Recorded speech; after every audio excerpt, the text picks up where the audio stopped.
Hola desde plantasacuáticas.org y bienvenidos a este nuevo video.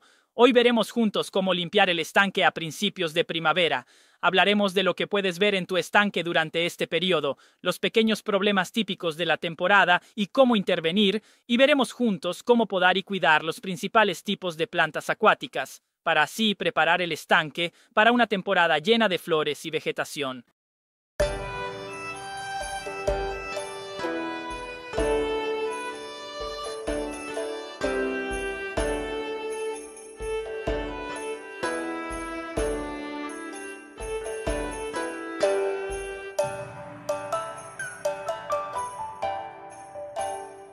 A finales del invierno, el estanque puede parecer muy despojado, y esto ocurre porque las plantas acuáticas han entrado en reposo vegetativo durante los meses más fríos. Los nenúfares, por ejemplo, pueden no tener hojas o muy pocas dependiendo del clima. Las plantas sumergidas puede parecer que han desaparecido por completo, mientras que la mayoría de las plantas palustres parecen secas en la superficie. En esta época el agua del estanque puede estar más turbia o marrón, porque con el frío las plantas acuáticas no realizan tanto su función depuradora y por lo tanto todo queda un poco parado. En nuestro caso, el problema se agrava porque tenemos caminos de tierra entre un lago y otro, y cuando llueve, parte de la tierra termina en los estanques haciendo que el agua esté aún más turbia. Un fenómeno que puedes notar cuando llega el primer clima cálido es la aparición de burbujas similares a espuma en la superficie del agua. Son gases resultantes de la descomposición de las hojas podridas depositadas en el fondo durante el otoño. Otra cosa que puedes notar es la formación de algas filamentosas, especialmente en zonas poco profundas, cerca de los residuos de hojas marchitas de las plantas palustres. Esto sucede porque la materia orgánica en descomposición promueve el crecimiento de las algas. Además, a principios de la primavera, las plantas acuáticas todavía están inactivas, mientras que las algas se despiertan inmediatamente después del invierno, apenas aumenta un poco la temperatura. Si lo deseas, puedes retirarlas con una red, esperando a que las plantas acuáticas despierten del todo y vuelvan a realizar su función fitodepuradora. Si tienes peces, en invierno se esconden en el fondo en una especie de hibernación. Es normal no verlos y no hay necesidad de alimentarlos. Cuando las temperaturas empiezan a subir, comienzan a moverse nuevamente y suben a la superficie. En ese momento puedes empezar a alimentarlos. Veamos ahora uno a uno los principales tipos de plantas acuáticas y qué podemos hacer para cuidarlas al máximo. Empecemos con las plantas sumergidas. Quizás te preguntes dónde se fueron o por qué ya no las ves. En realidad, están allí, simplemente se hundieron y se mezclaron con el limo del fondo. Con el calor empezarán a crecer de nuevo. Si quieres comprobarlo, puedes usar un rastrillo para arrancarlas, pero no las quites, es solo para ver que estén ahí. Si el fondo de tu estanque está lleno de hojas caídas, quizás porque está cerca de árboles, entonces en este caso es buena idea retirarlas con un rastrillo, teniendo cuidado de no retirar también las plantas sumergidas. Este tipo de problemas se pueden prevenir en otoño, recogiendo las hojas antes de que se hundan o colocando una red sobre el estanque. Pasemos ahora a las plantas palustres. Aparte de algunas variedades que mantienen algo de vegetación incluso en invierno, como Ipuris vulgaris, la mayoría parecen completamente secas en la superficie. En estos casos, corta las partes secas a nivel del agua. Puedes usar tijeras si tienes pocas plantas en un estanque pequeño, o puedes usar un cortasetos si tienes muchas plantas o un estanque grande. Una cosa fundamental es recoger siempre todo el material cortado. Si dejas que se hunda, acabará pudriéndose y promoverá el crecimiento de algas más adelante. Las plantas palustres también intentan continuamente expandirse y a menudo se salen de sus macetas, ya sean contenedores microperforados o macetas normales. Es un comportamiento típico de las plantas acuáticas. Te recomiendo que retires todo lo que sobresalga de las macetas, rizomas, plantas nuevas que hayan crecido fuera de las macetas e incluso raíces si quieres, ya que con el calor volverán a crecer nuevas.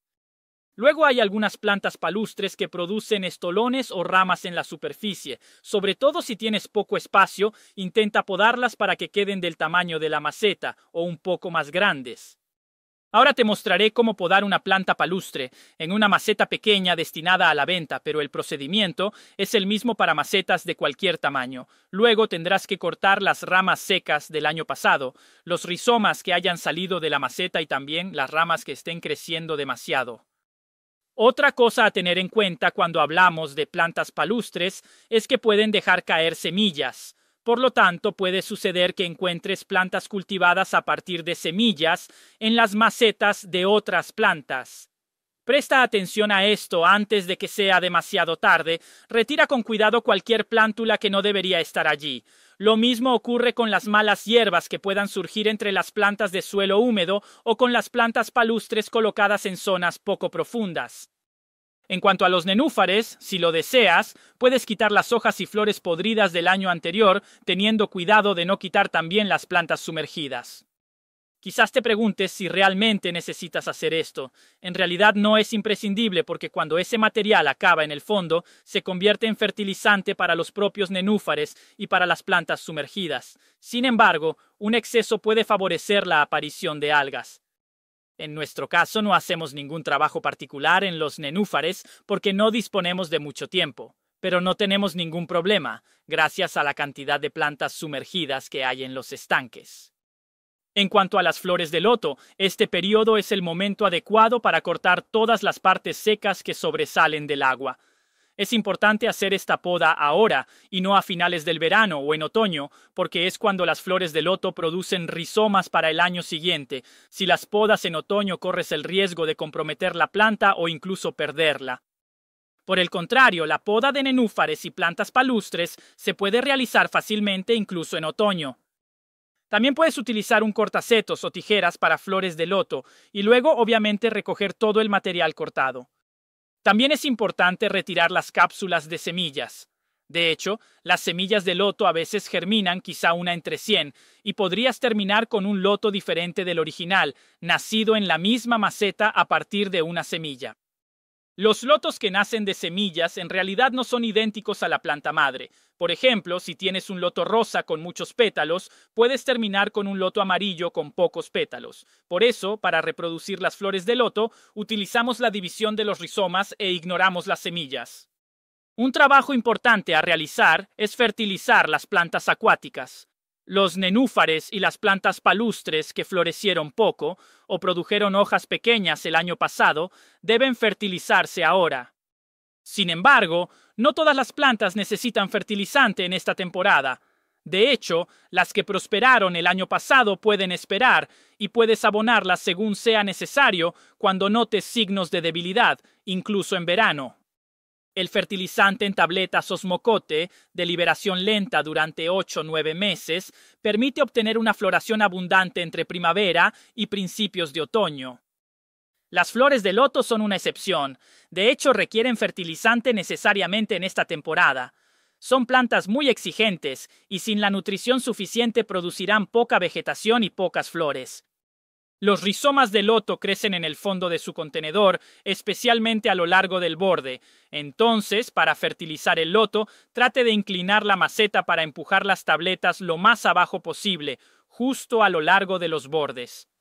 Si deseas comprobar el estado de los rizomas, deberás prácticamente girar el recipiente boca abajo.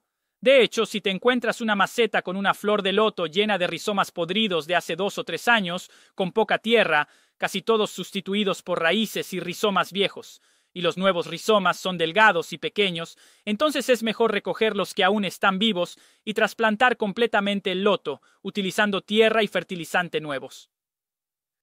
Incluso en el caso de los nenúfares y las plantas palustres, si la planta ha salido completamente de la maceta y la parte que queda dentro es muy pequeña y está en mal estado, puedes considerar dividirla y trasplantarla a una nueva maceta. En un estanque grande, esta operación se realiza raramente, pero en estanques pequeños o mini estanques, como un estanque de 80 centímetros de diámetro, los trasplantes deben realizarse más a menudo y sobre todo es necesario intervenir con podas más frecuentes. Una última cosa importante que hacer es controlar los parámetros del agua con tiras de prueba, como los test 6 en 1 de Tetra. El pH ideal para un estanque está entre 7,2 y 7,6. Esta es la gama más adecuada para plantas acuáticas y donde menos algas se forman. También hay que tener en cuenta la dureza de carbonatos y la dureza total. Valores demasiado elevados favorecen el crecimiento de algas y pueden dañar las plantas. De este modo, si rellenas tu estanque con agua dura, considera usar agua de lluvia si es posible. Si los valores de los parámetros del agua son demasiado altos, en nuestro sitio puede encontrar pH-, a base de bisulfato de sodio, útil para bajar tanto el pH como la dureza de carbonatos. También puedes agregar turba ácida en bolsas de red, que deben anclarse al fondo del estanque, ya que de lo contrario tienden a flotar.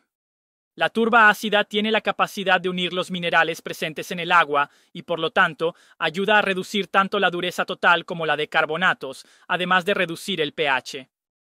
Un detalle más importante: si estás cerca del mar, evita llenar el estanque con agua de un pozo muy cercano a la costa, porque podría contener sal.